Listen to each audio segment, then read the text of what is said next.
Hi, this is Brian. Welcome back to another Heroic Plus One. In our last several Plus Ones, we've been hanging out with David Goggins, exploring some of my favorite ideas from Never Finished. Today, we're going to wrap up our tour by exploring what we should do with our fear. Let's get straight to work. Goggins tells us, and I quote, "I'm afraid a lot, but I've learned to flip fear by facing whatever it is I'm scared of head on. When I first started to face my fears, I was tentative. Very tentative," he says. "That's normal, and the emotions and discomfort I felt were proof of how potent this process can be. My anxiety stirred and my adrenaline pumped as my mind edged closer to what I was so desperate to avoid.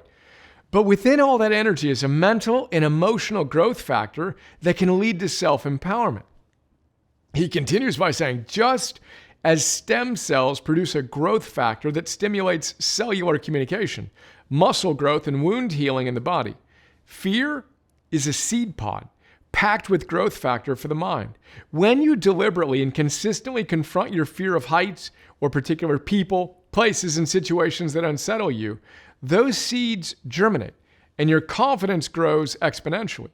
You might still hate jumping off high things or swimming beyond the waves, but your willingness to keep doing it will help you make peace with it. You may even be so inspired that you want to try to master it. And that's how a kid who was afraid of the water his whole life became a Navy SEAL." And he says, "Some people take the opposite path and hide from their fears.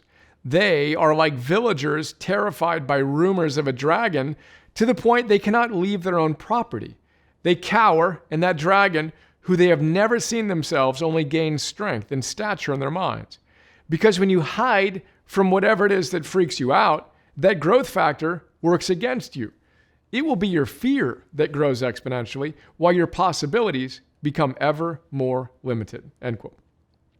Now, as I typed that passage out, I was struck by the fact that the guy who is so ferociously committed to being the hardest human being ever says, and I quote, "I am afraid a lot."